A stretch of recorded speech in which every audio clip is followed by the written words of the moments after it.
In a struggling neighborhood, a humble shopkeeper quietly supports his community for years. But when his sacrifices push him to the brink, their response will defy all expectations. The brass bell above the door of Jenkins Market jingled faintly as Maggie Green pushed it open.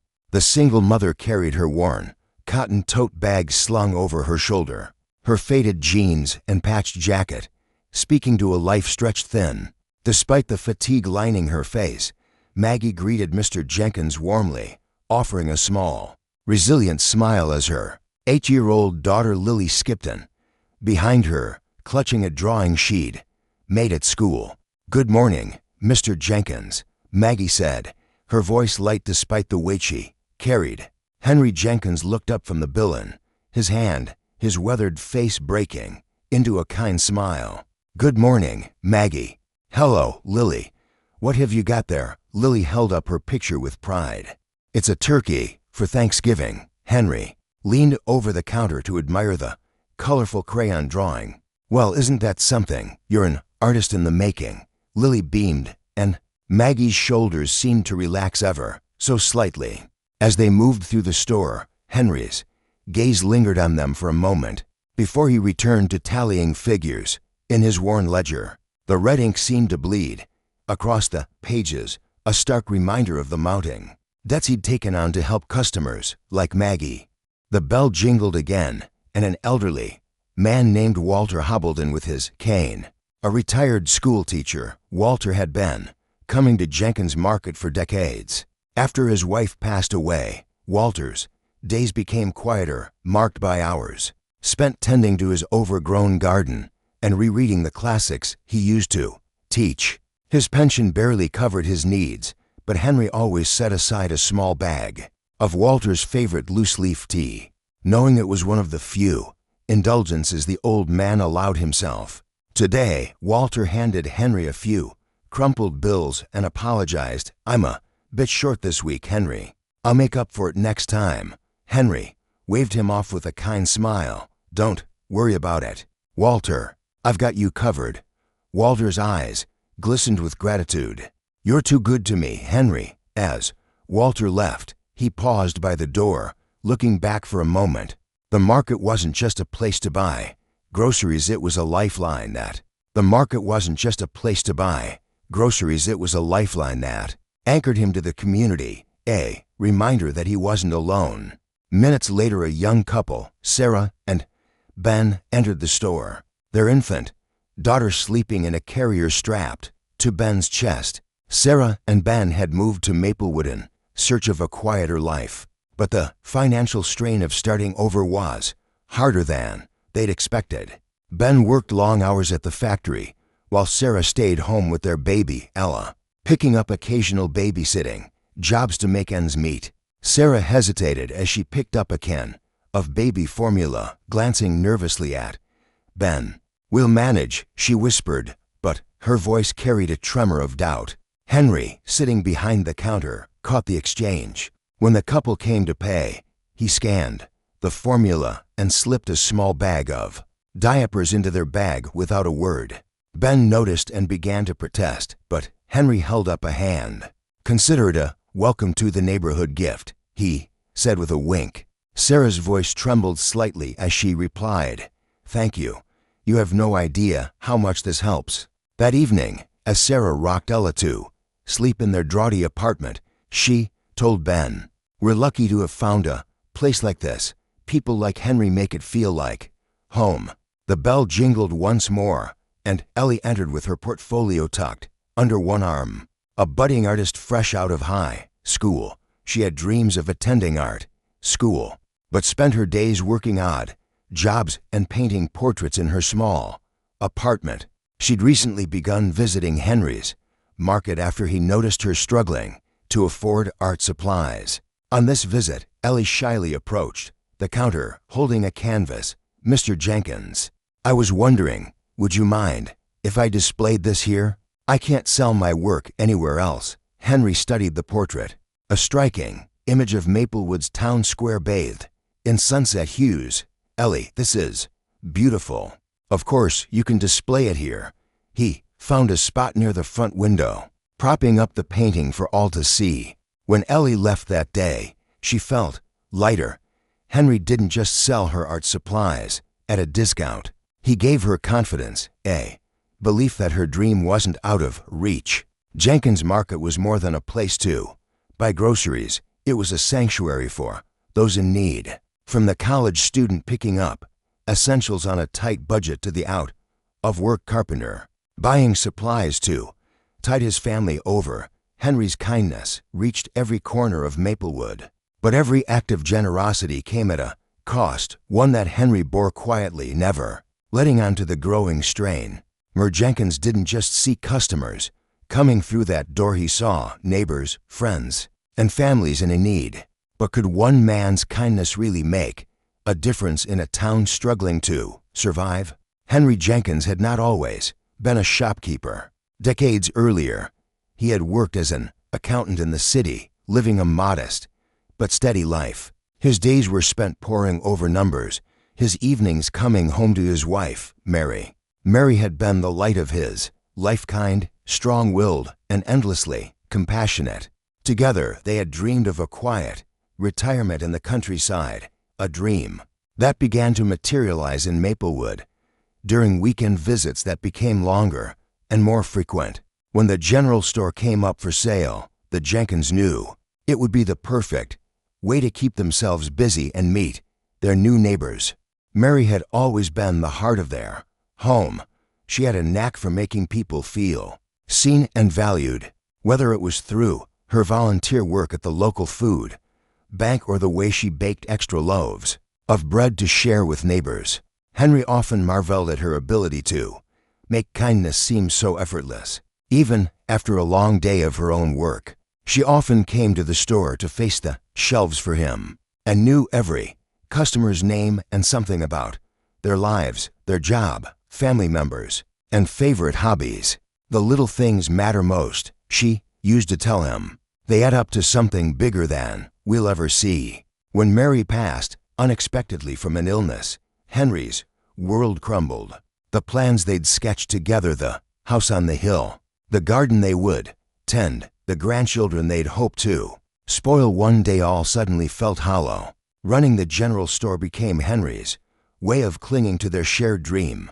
In the quiet rhythm of the store, he found echoes of Mary's spirit, her belief that small acts of kindness could transform lives. Every gesture Henry made in the market, setting aside tea for Walter, slipping diapers into Sarah and Ben's bag, encouraging Ellie's artistic ambitions, felt like a continuation of Mary's legacy. He often imagined her watching over him, her warm smile urging him forward on days when the weight of running the store felt insurmountable. But Henry's acts of kindness were not purely selfless. They also served as a balm for his own grief. He would often stand at the front of the store in the early morning, the sunlight streaming through the windows, and feel a bittersweet sense of connection to Mary. "I'm doing this for us," he would whisper into the quiet, "for what we believed in." Even the market itself was infused with Mary's touch. Henry had painted the walls her favorite shade of sunflower yellow, hung a hand-carved sign above the register that read, "Kindness is free, give generously," and kept the shelves meticulously organized just as she would have liked. Customers often commented on how welcoming the space felt, but few knew that every detail was a tribute to Mary's memory. Maggie's visits were among Henry's favorites, though he'd never admit it aloud. She reminded him of Mary, whose gentle determination had been a cornerstone of his life. Mary had often said that small kindnesses were like seeds planted with care. They could grow into something extraordinary. He carried that philosophy with him now, even when the weight of his own struggles threatened to crush him. The bell chimed again as Maggie approached the counter. With a modest selection of items, bread, milk, and a small jar of peanut butter, Henry rang them up with practiced efficiency, his fingers lingering on the total before he spoke. "Looks like the bread's on special today," he said with a knowing smile, shaving a few dollars off the price. Maggie's brow furrowed briefly, but she nodded grateful for the reprieve. "Thank you, Mr. Jenkins. You're too kind." As she and Lily left, Henry's smile faltered. He glanced at the ledger again, knowing the special discount wasn't one sanctioned by suppliers. His generosity came at a cost one he could no longer ignore. For Maggie, life was a constant, balancing act. As she juggled shifts at the local diner and cleaning jobs in the evenings, her thoughts were never far from Lily. Her daughter was her anchor, her reason for pushing forward despite the constant exhaustion. Nights were the hardest when Lily would fall asleep clutching a book or one of her drawings, and Maggie would sit by the kitchen table, her hands folded over overdue bills. She often thought of Mr. Jenkins then, the man whose quiet generosity had allowed her to keep food on the table. Maggie didn't know all of Henry's struggles, but she drew strength from his kindness. She often told Lily, "People like Mr. Jenkins remind us that there's still good in the world. When you grow up, you should be like him." That evening, Henry sat in the store's dimly lit office, staring at the worn ledger he avoided like the plague. He could hear the faint hum of the store's refrigeration units, a steady reminder of the business he had worked so hard to sustain. Thoughts of closing the store crossed his mind more often now, but they were always followed by the faces of his customers, the elderly man who relied on him for his weekly groceries, the young couple struggling to make ends meet, and of course, Maggie and Lily. What would Mary say? He whispered to himself. Her voice seemed to echo in his memory. Steady and unwavering. "You can't give up on people, Henry. Not when they need you." Henry leaned back in his chair, the worn leather creaking under his weight. His eyes scanned the cluttered desk where overdue invoices and supplier notices formed uneven stacks. Each letter seemed heavier than the last, a tangible reminder of how much he had taken on for the sake of others. He ran a hand over his face, the stubble on his chin scratching his palm. "Tomorrow," he muttered. "I'll figure something out tomorrow." But even as he tried to push the thoughts aside, they lingered, gnawing at him. What would happen to Walter if he couldn't afford his tea anymore? Or to Sarah and Ben if they couldn't stretch their budget far enough to cover formula for Ella? And Maggie, her smile had been thinner than usual lately, the circles under her eyes darker. She hadn't mentioned it, but Henry knew she'd been picking up extra shifts at the diner. The store had become more than just a livelihood for Henry. It was a thread that held so many lives together.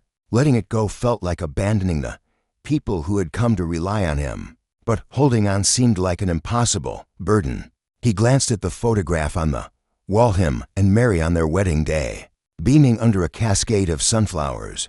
Her words echoed again, soft but resolute. "You can't give up on people, Henry." Henry took a deep breath and reached over a desk cluttered with invoices and overdue bills. The phone resting ominously in its cradle. He picked it up, dialing a familiar number. "Henry, it's Frank." The voice on the other end answered. "I hope you've got good news for me." Henry's throat tightened. "Frank, I hate to call you at home like this, but I need more time. Things are tight, but I'll make it right. I just need another month." The pause on the other end felt like a knife twisting in his gut. "You're out of extensions, Henry. If you can't pay by next week, I'll have to cut off your deliveries." Henry closed his eyes, the weight of those words settling over him like a storm cloud. "I understand," he murmured. "Thank you, Frank." As he hung up, he let out a weary sigh. For the first time, he wondered if his efforts to help his neighbors had doomed him instead. That night Henry didn't sleep. Instead, he found himself wandering the aisles of the store, the faint buzz of the fluorescent lights his only company. He stopped by the shelves he had restocked earlier that day, running his fingers over the jars and boxes. Each item felt like a promise he had made, not just to his customers, but to himself, to keep this place alive, no matter what. In the corner of the store, Ellie's painting caught his eye. The vivid colors of Maplewood's town square glowed softly in the dim light. Henry smiled despite himself, thinking of Ellie's nervous excitement when she had brought it in. She'd thanked him profusely for letting her display it, but the truth was, it had brightened the store as much as it had her spirits. As the hours crept toward dawn, Henry made a decision. He would keep fighting for the store, for the people who had become his family. But he couldn't do it alone anymore. Tomorrow, he would start making calls to suppliers, to the bank, to anyone who could help him find a way forward. After years of helping others, Mr. Jenkins is running out of time. With just 3 days before his shop closes for good, the weight of his sacrifices feels heavier than ever. Is this the end for the kind-hearted shopkeeper? The next morning, Maggie overheard Henry urgently speaking on the phone while she browsed for instant coffee. He barely looked at her as she dug in her purse for quarters, but waved her off with a quick "Don't worry about it." The tension in his voice was unmistakable. Later, as she walked home with Lily, she couldn't shake the feeling that something was wrong. She replayed the special discounts in her mind, realizing they weren't accidents or promotions. Henry had been helping her, helping everyone at his own expense, determined not to let him bear the burden alone. Maggie gathered a small group of townsfolk at her home that evening. Word spread quickly, and soon her living room was filled with people who'd benefited from Henry's quiet generosity. "Mr. Jenkins has been keeping us afloat for years," Maggie said, her voice resolute. "Now it's our turn to help him." The townsfolk wasted no time. Sarah and Ben volunteered to make posters and flyers, while Walter offered to knit scarves.